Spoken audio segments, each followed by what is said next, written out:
माझ्या घरातला पाप नाहीसं केल्याशिवाय माझ्या मनाला शांती होणार नाही. मंदा मंदा बाहेर आहे. आजपासून तुझ्या बाहेरच्या नावाचा जप करून वाटतं. जप करून तो परत येणार नाही. तो गेला. माझ्या घरात पापाचा वळवळणारा किडा मी नाहीसा केलाय. आता फक्त राहिलेस तू. त्याच्या पापाची वाटी करेल. ऐकलेल्या गोष्टींपेक्षा पाहिलेल्या गोष्टींवर जास्त लक्ष ठेवतो. माझं दुर्दैव, माझ्या जन्माची साथीदार म्हणून तू या घरात आलीस आणि साथ दिलीस त्याला. त्याच्या बाप काय मला मी हे असं काहीही केलेलं नाहीये आणि करणार सुद्धा नाही. मला उगाच दोष देऊ नका. माझ्या मुलीत दोष नाहीये या. तुम्ही ते पाहिलं काय होतं मला माहिती नाही.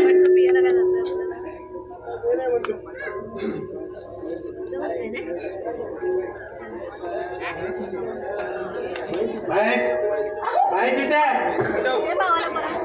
माझ्या डोळ्यात धूळ फेकतेस काय? टाळी एका हाताने वाजत नाही. टाळी वाजवण्यासाठी लागतात दोन हात. त्याचा एक हात मी विकून दिलाय. राहिला तो दुसरा, तो म्हणजे तू. तुझ्या प्रिय भाईचं स्मरण कर आणि शेवटची इच्छा पूर्ण करून घे. आता फक्त एकच क्षण. कोण?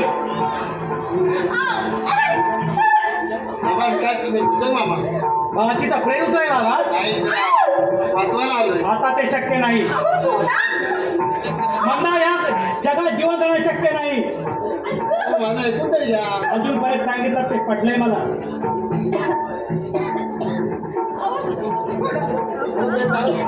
कोण म्हणतो ते सारं खोटं होतं? ते सगळं खरं होतं. प्रत्यक्ष पाहिलंय मी. ते पाहिलं सर्व खोटं होतं. हे पाहिल्यामुळं मी आता वेडावणार आहे. ते तुम्हाला सांगण्यात काय होत आहे? तो भयान आणि किळसवाना प्रसंग दाखवणाऱ्या माणसाला मी या जगातून नाही काढणार आहे. थोडा वेळ थांबा. मग तुम्ही म्हणता तसं काहीच घडलं नाही आणि होणार सुद्धा नाही. आणि मला त्याची खात्री आहे. मी दुसऱ्याच्या शिकवलेलं मी तुम्हाला तुमच्या मनात कमिशन केलं मी. आणि माझ्या संशयवरानं तुमच्या मनात संशय निर्माण केला. आणि मी तुम्हाला सांगितलं की सर्व खोटं होतं.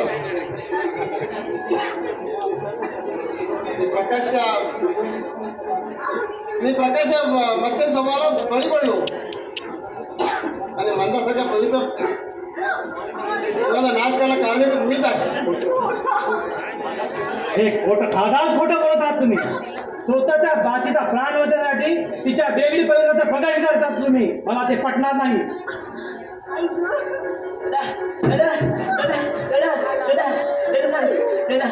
बंधू यावेळी तू माझ्यापासून दूर राहा. दादा पत्र दादा दादा कुमार भाईचं पत्र दादा कुमारचं पत्र ए ठरल्या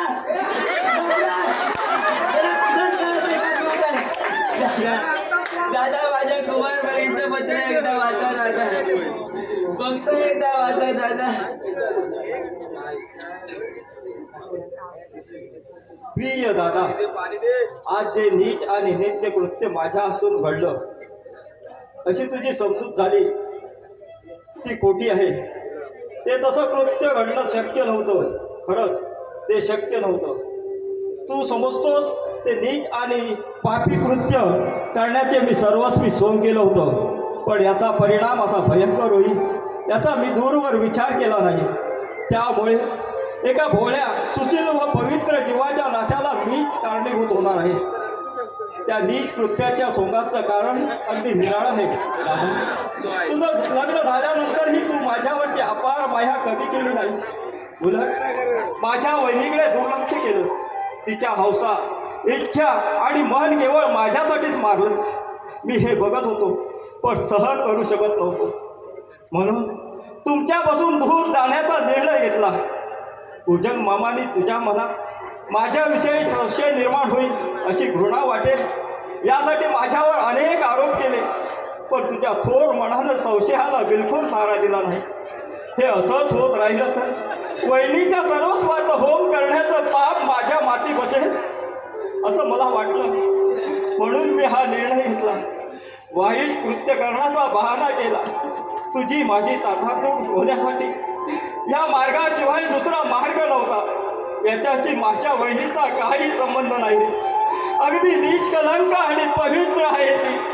त्या पवित्र जीवाचा नाश होण्यापेक्षा आता मीच माझा आत्मनाश करणार आहे. दादा दादा मला क्षमा कर. कुमार कुमार काय केलं ते? अरे गंधर्वाचा कुमार कुठे गेला? का छंडाळा काय केलं तुझे? माझा कुमार कुठे गेला?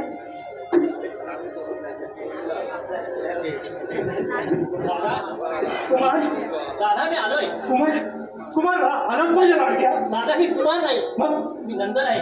मग माझा कुमार कुठे गेला? कुमार कुमार कुमार अरे काय झालं? अरे काय घडलं? दादा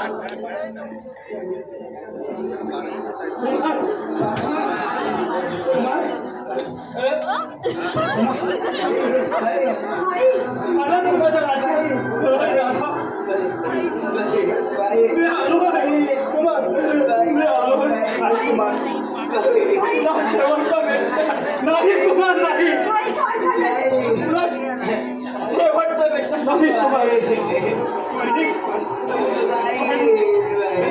पहिले काही नाही. कुमार माझा हे मागे बसून तुझ्या मागेवर आई, काय झालं? माझा काही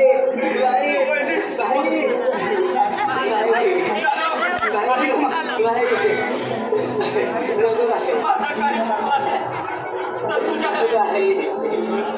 तुझ्या भावाला नाही. कुमार नाही. क्षमा कर. नाही कुमार. कुमार